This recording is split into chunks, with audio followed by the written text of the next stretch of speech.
ஜெபூஸ் என்ற பட்டணத்துக்கு பேர் சியோன் என்று சொல்லி அழைக்கப்பட்டது.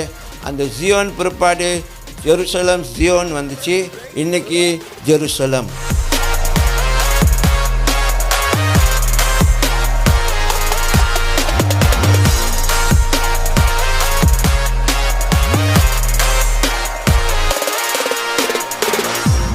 Amen.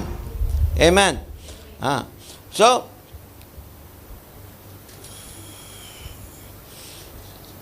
ஸோ ஜெருசலம் எப்படி உருவாகுனுச்சுன்னு சொல்லி கேள்விப்பட்டோம்ல. ஜெபூஸ் என்ற ஒரு பட்டணம் மலை மேலே இருந்தது. அந்த மலை மேலே உள்ள பட்டணத்தை தாவீது ஆட்களும் சேர்ந்து அவருடைய இராணுவர்கள் ஏன்னா எந்த வழியா தண்ணி சப்ளை பண்ணுற அந்த அது என்ன சொல்லுவாங்க, ட்ரங்க்.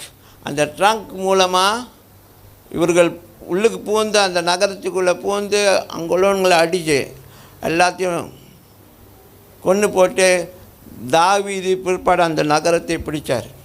ஜெபூஸ் என்ற பட்டணத்துக்கு பேர் சியோன் என்று சொல்லி அழைக்கப்பட்டது. அந்த சியோன் பிற்பாடு ஜெருசலம் சியோன் வந்துச்சு. இன்றைக்கி ஜெருசலம் தனியாக நிற்கிது, அதோடைய பேர். சரியா? அதனால தான் ஜெருசலமில் உள்ளவர்களை இன்னொரு வார்த்தையில் கூப்பிடுவாங்க. ஜெருசலம் உள்ள மக்களை எப்படி இன்னொரு வார்த்தை கூப்பிடுவாங்க அப்படின்னா ஜயோனிஸ்னுவாங்க. ஜயோனிஸ், சியோன், சியோனில் உள்ளவர்கள் அப்படின்னு. ஓகே, அந்த ஜெருசலம் ஜாயோன், ஜாயோன், அப்புறம் ஜெருசலம் ஜெபூஸ், ஜெபூஸ்லேருந்து ஜெருசலம் ஜாயோன் வந்துச்சு, அப்புறம் ஜெருசலம். ஓகே, ஸோ அதோடைய பேர் இன்றைக்கி ஜெருசலமாக இருக்கிறது. ஆனால் ஜெருசலம் தலைநகரம் கிடையாது.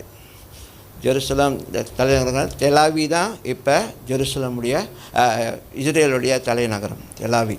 ஓகே, சரி.